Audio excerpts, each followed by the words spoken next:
ମନିକା ଯେତେବେଳେ କ୍ଲାସରୁମ୍ କୁ ଗଲା ସେତେବେଳେ ଭାବିଥିଲା ଏ ଏକ ଚିରାଚରିତ ଦିନ ହବ, ଯେମିତି ଗୋଟେ ଘଟଣାହୀନ ଜୀବନ ତାର ବିତିଥାଏ।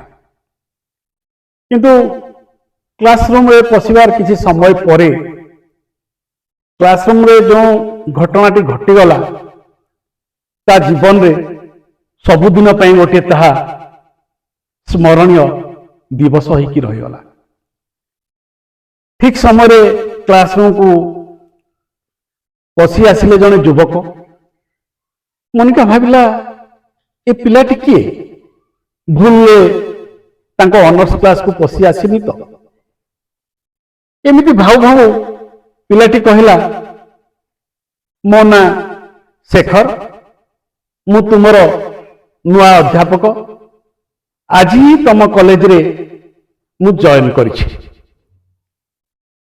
ମନିକା ବିଶ୍ୱାସ କରିପାରିଲାନି। ସାମ୍ନାରେ ବସିଥିଲା ଏକ ପତଳା ନହକା ପିଲାଟିଏ, ସାଧାରଣ ବେଶ ପୋଷାକ, ଦାଢ଼ି ବି 3-4 ଦିନ ହବ ବୋଧେ କଟା ହେଇନି, ସାର୍ଟ ଲୋଚା କଛା, କେଶ ବିନ୍ୟାସ ବି ସଯତ୍ନ ବର୍ଦ୍ଧିତ ନୁହଁ, ଆଲୁରୁ ଜାଲୁରୁ ବାଲ, ଯେକୌଣସି ସାଧାରଣ ପିଲାଟିଏ ପରି। କିନ୍ତୁ କଥାବାର୍ତ୍ତାରେ ଥିଲା ଏକ ଦୃଢ଼ତା। ଆଶ୍ଚର୍ଯ୍ୟ ହେଲା ଯେ ଏତେ କମ ବୟସର ଜଣେ ଯୁବକ ଆଜି ଅଧ୍ୟାପକ ଭାବରେ ତାଙ୍କ ମହାବିଦ୍ୟାଳୟରେ ଯୋଗ ଦେଇଛନ୍ତି। କ୍ଲାସ ଆରମ୍ଭ ହେଲା। ନୂଆ ସାରଙ୍କ ପାଠପଢ଼ା ତାକୁ ବେଶ ପ୍ରଭାବିତ କଲା। ତା ଅଜାଣତରେ ସେ ନିଜେ ଆକର୍ଷିତ ହୋଇଯାଇଥିଲା ଶେଖର ଆଡ଼େ। ପରବର୍ତ୍ତୀ ଦିନ ଗୁଡ଼ିକରେ ଆହୁରି ପାଠପଢ଼ା ଗଭୀର ହେଲା। ସେ ଜାଣିଲା ଏ ସାଧାରଣ ଦିଶୁଥିବା ଯୁବକଟି ସାଧାରଣ ନୁହେଁ, ଅସାଧାରଣ। ଅସାଧାରଣ ତାର ପ୍ରଜ୍ଞା, ଅସାଧାରଣ ତାର ଧୀଶକ୍ତି। ଯେତେବେଳେ ସେମିନାର ପେପର କଥା ଆସିଲା, ସେମିନାର ପେପର ସେ ଲେଖିଲା, ସେମିନାର ପେପର ସମ୍ପର୍କରେ ଶେଖରଙ୍କ ସହିତ ଆଲୋଚନା କଲା। ସେ ଶେଖରଙ୍କର ପ୍ରକୃତ ପରିଚୟ ପାଇଲା। ମନିକା ଇଂରାଜୀ ମିଡିୟମର ଛାତ୍ରୀ। ସେ ମହାବିଦ୍ୟାଳୟଟି ତାକୁ ଲାଗୁଥିଲା ଗୋଟେ ଦଳ ପରିପୂର୍ଣ୍ଣ ପୋଖରୀ ପରି, ଆଉ ସେ ହିଁ ଥିଲା ସତେ ଯେପରି ଏକ ଶତଦଳ ପଦ୍ମଫୁଲଟିଏ। ମନିକା ପଦ୍ମଫୁଲଟିଏ ଏବଂ ସେହି ମହାବିଦ୍ୟାଳୟରେ ଜନ୍ମ ହୋଇ ସତେ ଯେମିତି ଆସିଲେ ଶେଖର। ଶେଖରଙ୍କର ବ୍ୟକ୍ତିତ୍ୱ ଏବଂ ତାଙ୍କ ସଂସ୍ପର୍ଶରେ ମନିକାର ଜ୍ଞାନ କମଳ ଅଧିକ ଭାବରେ ପ୍ରସ୍ଫୁଟିତ ହେବାକୁ ଲାଗିଲା। ସେ କଥା ଯାଇ ତାଙ୍କ ଇଞ୍ଜିନିୟର ବାପା ଶଶାଙ୍କ ଶେଖରକୁ କହିଛି, ମାଆକୁ କହିଛି, ଭାଇ ଭବେଶକୁ କହିଛି। ସେମାନେ ଖୁସି ହେଇଛନ୍ତି ଯେ ମନିକାର ଗୁରୁ ଭାବରେ ଜଣେ ଅତି ପ୍ରଜ୍ଞାବାନ, ପ୍ରତିଭାବାନ ଯୁବକ ଯୋଗ ଦେଇଛନ୍ତି। ସେମାନେ ତାକୁ ଘରକୁ ଆମନ୍ତ୍ରଣ କରିଛନ୍ତି। ମନିକା ଯେଉଁ ବିରାଟ ଆଶା ଗୋଟେ ରଖିଥିଲା ଯେ ଜୀବନରେ ନିଜକୁ ଗୋଟେ ପ୍ରତିଷ୍ଠିତ କରିବ, ଯେମିତି ଗୋଟେ ଇଂରାଜୀ ମିଡିୟମର ଛାତ୍ରୀମାନେ ଯେଉଁ ଆଶା ରଖିଥାନ୍ତି, ସେ ଆଶାଟି ତାର ଆସ୍ତେ ଆସ୍ତେ ଦୀପଶିଖା ପରି କ୍ଷୀଣ ହୋଇଯାଉଥିଲା। କିନ୍ତୁ ଶେଖର ସତେ ଯେମିତି ସେଥିରେ କିଛି ଘିଅ ଢାଳିଦେଲା। ତେଣୁ ତାହା ଦଦୀପ୍ୟମାନ ହୋଇ ଉଠିଲା। ଇଞ୍ଜିନିୟର ଶଶାଙ୍କ ଶେଖର ରାୟଙ୍କ ଶଶାଙ୍କ ରଥ ବ୍ରାହ୍ମଣ ପରିବାର, ଶଶାଙ୍କ ରଥଙ୍କ ଅନୁରୋଧରେ, ଶ୍ରୀମତୀ ରଥଙ୍କ ଅନୁରୋଧରେ ଶେଖର ଗଲା ପାଠ ପଢ଼ିବା ପାଇଁ ମନିକାକୁ ତାଙ୍କ ଘରକୁ। ଏବଂ ଏଇ ଯୋଉ ପାଠପଢ଼ା ଭିତରେ ଗୋଟେ ଘନିଷ୍ଠତା ବଢ଼ିଗଲା ଶେଖର ଓ ମନିକା ଭିତରେ, ଏବଂ ସେ ଘନିଷ୍ଠତା କ୍ରମେ ପ୍ରେମ ଆଡ଼କୁ ରୂପାନ୍ତରିତ ହେଲା। ଦୁଇ ଜଣଙ୍କ ବିନା ସତେ ଯେମିତି ଶୂନ୍ୟତାର ଗନ୍ତାଘର ଭିତରେ ପଶି ଯାଉଥିଲେ। ଦୁଇ ଜଣଙ୍କର ଆବଶ୍ୟକତାକୁ ପୂରଣ କରୁଥିଲେ। ସେ ପ୍ରେମରେ ଆବିଳତା ନଥିଲା, ସେ ପ୍ରେମରେ କାମନା ନଥିଲା, ଥିଲା ମୋହନୀୟତା, ଥିଲା ପବିତ୍ରତା। କିନ୍ତୁ କେହି ବୁଝିପାରିଲେ ନାହିଁ, କେହି ବୁଝିପାରିଲେ ନାହିଁ। ଶେଖରର ସାଙ୍ଗ ରଞ୍ଜନ ସେଇ ମହାବିଦ୍ୟାଳୟରେ ଇତିହାସ ବିଭାଗରେ ଯୋଗ ଦେଇଥାଏ। ସେ ଶେଖରକୁ ସୂଚନା ଦେଲା ଯେ ତୋର ଆଉ ମନିକା ଭିତରେ ଥିବା ସମ୍ପର୍କ ଜନସାଧାରଣରେ, ଛାତ୍ର ସମାଜରେ, ମହାବିଦ୍ୟାଳୟର ଅଧ୍ୟାପକ ମଣ୍ଡଳୀରେ ଏକ ପ୍ରଶ୍ନବାଚୀ ସୃଷ୍ଟି କରିଛି। ତୁ ତ ଯେକୌଣସି ମୁହୂର୍ତ୍ତରେ ଗୋଟିଏ ସର୍ବଭାରତୀୟ ସ୍ତରରେ ପରୀକ୍ଷା ଦେଇ ଗୋଟେ ପ୍ରଶାସନିକ ଅଫିସର ଭାବରେ ଯୋଗ ଦେଇପାରିଥାନ୍ତୁ। ତୁ ମନିକା ସହିତ ସମ୍ପର୍କିତ ହୋଇ କାହିଁକି ନିଜକୁ ନଷ୍ଟ କରୁଛୁ? ତେବେ ଏ ଥିଲା ପ୍ରଥମ ବର୍ଷ କଥା। ଦ୍ୱିତୀୟ ବର୍ଷ ବେଳକୁ ଶେଖର ଏକ ସରକାରୀ ମହାବିଦ୍ୟାଳୟରେ ଯୋଗ ଦେଇଛି। ଏଇଟା ଥିଲା ବେସରକାରୀ ମହାବିଦ୍ୟାଳୟ। ଏକ ସରକାରୀ ମହାବିଦ୍ୟାଳୟକୁ ଚାଲି ଯାଇଛି। କିନ୍ତୁ ସରକାରୀ ମହାବିଦ୍ୟାଳୟକୁ ଚାଲିଯିବା ପରେ ଦୁଇ ଜଣଙ୍କ ଭିତରେ ଯେଉଁ ଦୂରତା ଦେଖାଦେଲା, ସେଇ ଦୂରତା ଆହୁରି ନିବିଡ଼ତା ଆଣିଦେଲା। ଅତି ଭଲ କଲା ବାର୍ଷିକ ପରୀକ୍ଷାରେ ମନିକା ଏବଂ ବିଶ୍ୱବିଦ୍ୟାଳୟରେ ସେ ଦାଖଲ ହେଇଗଲା। ତାହା ଥିଲା ଏକ ସୁଯୋଗ ଶେଖର ପାଇଁ। ଶେଖର ଯେଉଁ ସରକାରୀ ମହାବିଦ୍ୟାଳୟରେ ଯୋଗ ଦେଇଥିଲା, ସେ ସହର ଛାଡ଼ି ମନିକା ଯେଉଁଠି ସ୍ନାତକୋତ୍ତର ପଢ଼ିବା ପାଇଁ ଯେଉଁ ବିଶ୍ୱବିଦ୍ୟାଳୟରେ ଯୋଗ ଦେଲା, ସେହି ସହରରେ ସେ ଏକ ଘର ଭଡ଼ା ନେଲା।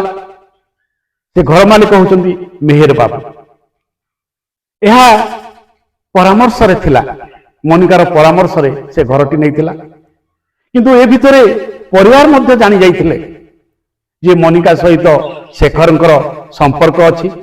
ତେଣୁ ସେମାନେ ଶେଖରକୁ ଆସିକି ସଚେତନ କରାଇଦେଲେ ଯେ ତମେ ମନିକା ସହିତ କୌଣସି ସମ୍ପର୍କ ରଖିବ ନାହିଁ।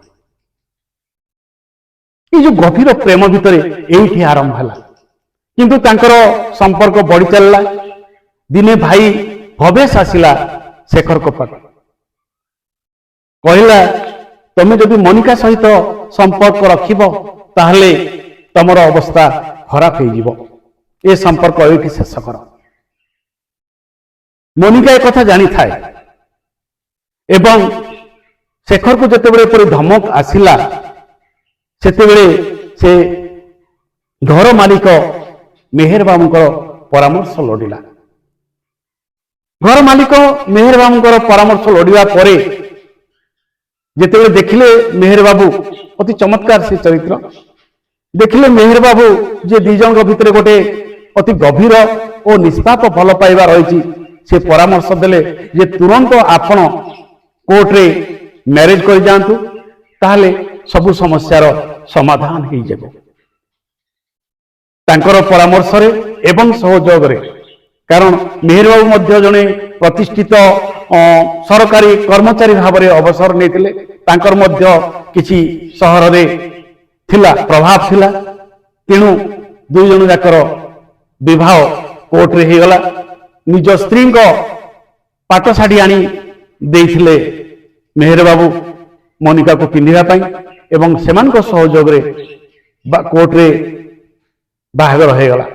କୋର୍ଟରେ ଥିବା ଜଜ୍ ମଧ୍ୟ ଏ ବାହାଘରରେ ସମ୍ମତ ଥିଲେ। ଦେଖିଲେ ଯେ ଦି ଜଣଙ୍କର ଯୋଉ ସମ୍ପର୍କ ଘନିଷ୍ଠ ଅନାବିଳ, ତେଣୁ ସେ ମଧ୍ୟ ସହଯୋଗ ଦେଇଥିଲେ। ସେ ମଧ୍ୟ ଦୁଇଟି ଗୋଲାପ ଫୁଲ ମନିକାକୁ ଆଉ শেখরକୁ ଦେଇ କହିଲେ, ଏ ମାଳା ତ ଫୁଲମାଳା ତ ହେଲା ନାହିଁ, ଏ ଗୋଲାପ ଫୁଲ ଦୁଇଟିର ବିନିମୟରେ ଆପଣ ବିବାହ କରିଯାଆନ୍ତୁ ଏବଂ ଘରକୁ ଗଲା ପରେ ଆପଣ ଯୋଉ ଫଟୋଟି ଉଠେଇବେ ସେ ଫଟୋଟିଏ ମତେ ପଠେଇବେ। ଏସବୁ ଅତି ଗୋପନୀୟ ଭାବରେ ହେଇଯାଉଥାଏ ଏବଂ ବାହାଘର ପରେ ମନିକା ଗାଁକୁ, শেখରର ଗାଁକୁ ଯିବା ପାଇଁ ଇଚ୍ଛା ପ୍ରକାଶ କଲା ଏବଂ শেখର ଗାଁକୁ ନେଇଗଲା ମନିକା। ମନିକା ଯେଉଁ ବେଶ ପୋଷାକ ଥିଲା ସେ ତା ପାଖରେ ଆଉ କିଛି ହିଁ ନଥିଲା। ଗାଁରେ ପହଞ୍ଚିଲା ପରେ ଗାଁରେ ଆଶ୍ଚର୍ଯ୍ୟ ହେଇଗଲେ ହାଡ଼ିବନ୍ଧୁ ଏବଂ ଜେମା। ଜେମା শেখরର ମା କେବେ ତ ବିଶ୍ୱାସ କରିପାରିନଥିଲା ଏପରି ଏତେ ସୁନ୍ଦର ଝିଅଟିଏ ବ୍ରାହ୍ମଣ ଘରର ଝିଅଟିଏ ହରିଜନ ଘରକୁ ବୋହୂଟିଏ ହେଇ ଆସିବ, ସେ କଣ କରିବ କଣ ନାହିଁ ବ୍ୟସ୍ତ ହେଇ ପଡିଲା। ହାଡ଼ିବନ୍ଧୁ ବି ବିଶ୍ୱାସ କରିପାରୁନଥିଲେ ଯୋଉ ପିଲାଟିକୁ ସେ ଏତେ ସ୍ନେହରେ ଏତେ ସଯତ୍ନେ ବଢେଇଥିଲେ ଶେଖରକୁ, ସେ ଏମିତି କାମଟିଏ କରିବ ବୋଲି। କାରଣ ହରିଜନ ଭାବରେ ସେ ଜାଣିଥିଲେ କଣ ସେ ସଂଗ୍ରାମ କରିନାହାନ୍ତି ଶେଖରକୁ ପାଠ ପଢିବା ପାଇଁ, ଉଚ୍ଚତର ପଦରେ ଅଭିଷିକ୍ତ କରିବା ପାଇଁ। ଫାଦର ଜୋସେଫ ଯଦି ନଥାନ୍ତେ, ତାଙ୍କର ସାହାଯ୍ୟ ଯଦି ନଥାନ୍ତା, ତାଙ୍କର ପରାମର୍ଶ ଯଦି ନଥାନ୍ତା, ତାହେଲେ ଶେଖର ହୁଏତ ଆଜି ସରକାରୀ ମହାବିଦ୍ୟାଳୟର ଜଣେ ରାଜନୀତି ବିଜ୍ଞାନର ଅଧ୍ୟାପକ ଭାବେ ଯୋଗ ଦେଇ ପାରିନଥାନ୍ତା। ଶେଖର ଗାଁର ସେ ଯୋଉ ବ୍ରାହ୍ମଣ ଶାସନ ଭିତରେ ଥିବା ହରିଜନ ସାହି, ହରିଜନ ବସ୍ତିର ପରିଚୟ ଭଲ ଭାବରେ ଜାଣିଛି। ଭଲ ଭାବରେ ଜାଣିଛି ବ୍ରାହ୍ମଣ ମାନେ କିପରି ଭାବେ ତାଙ୍କୁ ନିର୍ଯାତିତ କରୁଥିଲେ। ଦିନେ କ୍ଲାସରେ ଭଲ ପାଠ ପଢୁଥିଲା ଏବଂ ବ୍ରାହ୍ମଣ ପିଲାମାନେ କିଛି ଜାଣିପାରୁନଥିଲେ ବୋଲି ବାଇଧର ମାଷ୍ଟ୍ରେ କାନ ମୋଡେଇ ଦେଇଥିଲେ ବ୍ରାହ୍ମଣ ପିଲାମାନଙ୍କୁ। ଏ ହରିଜନ ପିଲା ଶେଖର କାନ ମୋଡିଥିଲା। ସେ କଥା ବହୁତ ଚର୍ଚ୍ଚା ହେଇଥିଲା ଏବଂ ଧମକ ଦିଆ ହେଇଥିଲା ବାଇଧରକୁ। ବାଇଧର ମାଷ୍ଟରଙ୍କୁ ଧମକ ଦିଆଯାଇଥିଲା ଯେ ଆପଣ ଯଦି ଏମିତି କରିବେ ତାହେଲେ ଆପଣଙ୍କୁ ଆମେ ଏ ଗାଁରୁ ବିତାଡ଼ିତ କରିବୁ। କିନ୍ତୁ ବାଇଧର ମାଷ୍ଟ୍ରେ ଡରିଯିବାର ଲୋକ ନୁହେଁ, ସେ ଜାଣିଥିଲେ ସମାଜ ପରିବର୍ତ୍ତନ ଆଡକୁ ଯାଉଛି। ତେଣୁ ସେ କହିଲେ ଆପଣମାନେ ଜାଣନ୍ତି ତ ଏଇ ଯୋଉ ଜାତି ପ୍ରଥା କଥା ଉଠେଇଛନ୍ତି, ଏହା ଯଦି ମୁଁ ଯାଇ ପୋଲିସ ପାଖରେ ଦାୟର କରିବି, ଏଫଆଇଆର ଦେବି, ତାହେଲେ ଆପଣମାନେ ସମସ୍ତେ ବନ୍ଧା ହେଇଯିବେ ହରିଜନ ବିଦ୍ୱେଷ ଆଇନରେ। ଏବଂ ତାପରେ ସେ ବ୍ରାହ୍ମଣ ସମାଜର ଅଧିପତି ମାନେ ସେମାନେ ସେଇଠି ଚୁପ୍ ହେଇଥିଲେ ଏବଂ ବହୁତ ଭଲ ନମ୍ବର ରଖି ଶେଖର ପାସ୍ କରିଥିଲା ହାଇସ୍କୁଲ ପରୀକ୍ଷାରେ। ତାପରେ ଫାଦର ଜୋସେଫ ମିଶନାରୀ ସେବାରେ ନିୟୋଜିତ ଥିବା ଫାଦର ଜୋସେଫଙ୍କ ଆର୍ଥିକ ସହାୟତା ପରାମର୍ଶରେ ସେ ମହାବିଦ୍ୟାଳୟରେ ଯୋଗ ଦେଇଥିଲା ଏବଂ ଉପରକୁ ଯାଇଥିଲା। ଆଜି ସେ ସରକାରୀ ମହାବିଦ୍ୟାଳୟର ଅଧ୍ୟାପକ ଏବଂ ଜଣେ ସୁନ୍ଦରୀ ଶିକ୍ଷିତା ପ୍ରଗତିଶୀଳା ବ୍ରାହ୍ମଣ ଯୁବତୀ ତାଙ୍କୁ ଭଲ ପାଇ ବିବାହ କରି ତାଙ୍କର ହରିଜନ ବସ୍ତିର ଗାଁକୁ ଚାଲି ଆସିଛି। ଏଇ ଯୋଉ ହରିଜନ ହୋଇଥିବାରୁ ଇଞ୍ଜିନିୟର ଶଶାଙ୍କ ରଥ, ତାଙ୍କ ସ୍ତ୍ରୀ ଶ୍ରୀମତୀ ରଥ, ଭାଇ ଭବେଶ ଏବଂ ତାଙ୍କର ସମାଜ ଚାହୁଁନଥିଲା ମନିକା ଶେଖରକୁ ବିବାହ କରୁ। କିନ୍ତୁ ଜଣେ ଶିକ୍ଷିତା ଅତି ଉଚ୍ଚ ଉନ୍ନତ ଧରଣର ମାନସିକତା ରଖିଥିବା ମନିକା ଜାତି ଭେଦର ଊର୍ଦ୍ଧ୍ୱରେ ଗୋଟେ ଭଲ ମଣିଷକୁ, ଗୋଟେ ଭଲ ଯୁବକକୁ, ଗୋଟେ ପ୍ରଜ୍ଞାବାନ ଶିକ୍ଷିତ ସଭ୍ୟ ଯୁବକକୁ ନିଜର ପତି ରୂପେ ସମସ୍ତ ପ୍ରତିବନ୍ଧକ ସତ୍ତ୍ୱେ ଗ୍ରହଣ କରି ନେଇଯାଇଥିଲା। ଗାଁକୁ ଆସିଲା, ଗାଁ ଚହଳ ପଡିଗଲା, ହାଟ ପରି ଲୋକ ହେଇଗଲେ, ସମସ୍ତେ ଦେଖିବାକୁ ଆସିଲେ। ଏଇ ଘରେ କଣ, ଝିଅ କଣ, ବୋହୂ କଣ, ପୁଅ କଣ, ସମସ୍ତେ ଦେଖିବାକୁ ଆସିଲେ ଏବଂ ଅତି ସ୍ନେହର ସହିତ ସମ୍ମାନର ସହିତ ମନିକା ଯେମାଙ୍କୁ କହୁଛି, ବୋଉ ମୁଁ ତ ଶାଢୀ ଆଣିନି, ଦିଅ ତମ ପୁରୁଣା ଶାଢୀ ଖଣ୍ଡେ ମୁଁ ପିନ୍ଧିବି। ଯେମା ବିଶ୍ୱାସ କରିପାରିଲେନି ଯେ ଏତେ ଶିକ୍ଷିତ, ଏତେ ସୁନ୍ଦର ବ୍ରାହ୍ମଣ ଘରର ଝିଅ ଆଜି ହରିଜନ ଶାଶୁକୁ ମାଗୁଛି ପୁରୁଣା ଶାଢୀ ଖଣ୍ଡେ ଦିଅ ପିନ୍ଧିବାକୁ। ଅତି ଚମତ୍କାର ସେ ବର୍ଣ୍ଣନା। ବହୁତ ପୁରୁଣା କାଳରୁ ରଖିଥିବା ଶାଢୀ, ସଯତ୍ନେ ରଖିଥିବା ବାକ୍ସ ଭିତରେ ରଖିଥିବା ଶାଢୀ ଆଣି ସେ ଦେଇଛନ୍ତି, ବ୍ଲାଉଜ ଆଣି ଦେଇଛନ୍ତି। ମନିକା ପିନ୍ଧିଛି, ରୋଷେଇ କରିଛି, ଖାଇବାକୁ ଦେଇଛି। 3 ଦିନ କିଛି ବି ଘଟଣା ଘଟି ନାହିଁ। 4ଥ ଦିନ ରାତିରେ ଅଚାନକ ଅନ୍ଧାର ଭିତରେ 3-4 ଜଣ ଯୁବ ଆସିଛନ୍ତି, ହାଡ଼ିବନ୍ଧୁକୁ ଧକ୍କା ଦେଇ ତଳେ ପକେଇ ଦେଇଛନ୍ତି। ଶେଖର କିଛି ଭାବିବା ପୂର୍ବରୁ ସେମାନେ ମନିକାକୁ अपहरण करी नहीं जाइछन्ति। निस्सहाय असहाय अवस्था रे शेखर किछि करि पार नाही। ग्रामवासी माने आउ किए केही जानिबा पूर्वरु मोनिका को नहीं से माने चली जाइछन्ति एवं गोटे कागज रे लिखि दे जाइछन्ति जे जदि पुलिस को तमे खबर देव ताले तुमर अवस्था आहरी खराब हबो। किंतु सकाळ हेबाकू खबर राष्ट्र हो जाइछि। एठी कहानी टी एक रोचक मोड़ नहीं। ये सब गाँ लोक विभिन्न लोक आई जाइछन्ति खबर राष्ट्र हो जाइछि। गण प्रतिनिधि खबर कागजर प्रतिनिधि माने टेलीविजन प्रतिनिधि माने समस्त धाइछन्ति खबर कौन जानिया पई एवं वैद्युतिक गति रे खबरटी प्रसारित होइछि प्रचारित हो जाउछि। अति भीड़ हो जाइछि एवं या परे ये खबर प्रचारित होवा परे बहु नेता से गाँ को आइछन्ति समर्थन करछन्ति आमे यार समाधान कर दो। पुलिस तार सांग शेखर हाईस्कूल पाठ पढ़ुवा जने सांग साइमन से आदिवासी पिला किंतु धर्म परिवर्तन करी से साइमन हो जाइछि ख्रिस्टियन हो जाइछि। सी आइछि से कहूछि मु बांधी आनिबी उद्धार करिबी एवं तापरे खबर कागज वाला ये जो खबर है कहते शेखर को जे जहाँ जहाँ घटना घटी आपण लिखंतु गोटे आत्मजीवनी आमे ताको बही आकार रे छापिबु। दिने दी दिन भितर क्षमतार थिबा राजनीतिक नेता मान पाखरो आज्ञा आछि जे चीफ मिनिस्टर तांको देखा करिया पई चाहुचंती एवं से जो जे खबर नहीं आइले से नहीं कि पहुंचती चीफ मिनिस्टर पाखक। चीफ मिनिस्टर कहते आपण अति उदीयमान युवक आपण से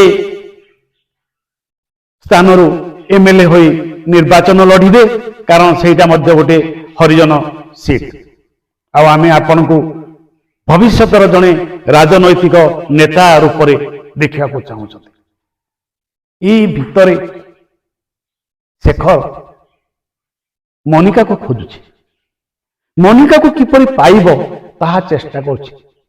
ना पुलिस आनी दे पारिछि ना राजनीतिक व्यवस्था आनी दे पारिछि ना तार बंधु बांधव केही मोनिका को आनी देबारे समर्थ होई पारि नांती। पुलिस आनी दे पारि नाही। न्यायालय को जाइछि न्यायालय भी दे पारिनी। केही भी मोनिका को फेरे आनी पारि नाहांती। मोनिका क्योंठी रहीगला ए होची प्रश्न। शेष पर्यंत मोनिका को कौन शेखर फेरी पाइला उपन्यास रे से कथा कहा जाई पारि नाही। उपन्यासकार रामचंद्र बेहेरा शेष पर्यंत मोनिका को आनिकी शेखर पाखरे पहुंचे दे पारि नाहांती। जने शिक्षिता युवतीर उन्नत प्रेमाकांक्षा किपरि विडंबित होइछि। समाज व्यवस्था भितरे किपरि गोटे युवतीर भल पाइबा हजि जाइछि। केवल भल पाइबा हजि जाई नाही युवतीटी अपहृता हो जाइछि एवं गोटे अति प्रतिभा संपन्न युवक किपरि असहाय हो पारिछि। केही भी ताको साहाय्य करिनांती सहयोग करिनांती बरं तार असहायतार सुजोग नहीं समस्ते निजर स्वार्थ साधन करिया पई चेष्टा करिछन्ति। ए होची मोनिका एबे केउठी उपन्यास रो कहानी। तेबे मोनिका एबे केउठी ए जो प्रश्न चिन्ह देई उपन्यासटी रचना करा जाइछि एवं एपरि एक रोचक प्रेम कहानी दिए रामचंद्र बेहेरा उपस्थापन करिछन्ति। ए प्रेम कहानी कौन तार शेष कथा एपरि कौन एक सस्ता प्रेम कहानी को नहीं रामचंद्र बेहेरा परी जड़े कथाकार उपन्यास लिखिबे ना। विद्यार्थी बंधुगण ଏହା ପଛରେ ରହିଛି ଅନେକ ରହସ୍ୟ, ଅନେକ ରହସ୍ୟ। ମୋନିକାକୁ ଅପହରଣ କରିବା ପଶ୍ଚାତରେ ଯେଉଁ କାରଣ ଗୁଡ଼ିକ ରହିଛି, ମୋନିକାକୁ ଶେଖର ଫେରି ନ ପାଇବା ପଶ୍ଚାତରେ ଯେଉଁ କାରଣ ଗୁଡ଼ିକ ରହିଛି, ସେ କାରଣ ଗୁଡ଼ିକ କଥାକାର ରାମଚନ୍ଦ୍ର ବେହେରାଙ୍କ ଏ ଅନବଦ୍ୟ ଉପନ୍ୟାସଟିର କାହାଣୀର ଏ ବୈଚିତ୍ର୍ୟ ପଶ୍ଚାତରେ ରହିଥିବା ଆଭିମୁଖ୍ୟ, ଦର୍ଶନ ଏଗୁଡ଼ିକ ଆଜି ତ ଆଉ କହିହେବନି। ତେଣୁ ମୁଁ ମୋର ଆସନ୍ତା ଅଧ୍ୟାୟରେ ଏ ସମ୍ପର୍କରେ ସବିଶେଷ ଆଲୋଚନା କରିବି। ମୋନିକା ଏବେ କେଉଁଠି, କାହିଁକି ରାମଚନ୍ଦ୍ର ବେହେରା ମୋନିକାକୁ ପୁନର୍ବାର ଫେରାଇ ଆଣିନାହାନ୍ତି ଶେଖରଙ୍କ ପାଖକୁ, କାହିଁକି ଏକ ପ୍ରୀତିପୂର୍ଣ୍ଣ ସୌହାର୍ଦ୍ଦ୍ୟପୂର୍ଣ୍ଣ ପରିଣତିଟିଏ ଦେଇନାହାନ୍ତି ରାମଚନ୍ଦ୍ର ବେହେରା। ସେ ବି କଣ ପ୍ରେମ ବିରୋଧୀ? ସେ ବି କଣ ଚାହୁଁଛନ୍ତି ଶେଖର ସନ୍ତୁଳିତ ହେଉ? ଏଇଥିପାଇଁ କଣ ସେ ମୋନିକାକୁ ଫେରାଇ ଆଣିନାହାନ୍ତି? ଏ ସମସ୍ତ ପ୍ରଶ୍ନର ଉତ୍ତର ମୁଁ ଆସନ୍ତା ଅଧ୍ୟାୟ ଦେବି। ସେ ଅଧ୍ୟାୟ ପର୍ଯ୍ୟନ୍ତ ଅପେକ୍ଷା ରଖନ୍ତୁ। ଆଜି ପାଇଁ ଏଇଠି ହେଉଛି। ନମସ୍କାର, ଧନ୍ୟବାଦ।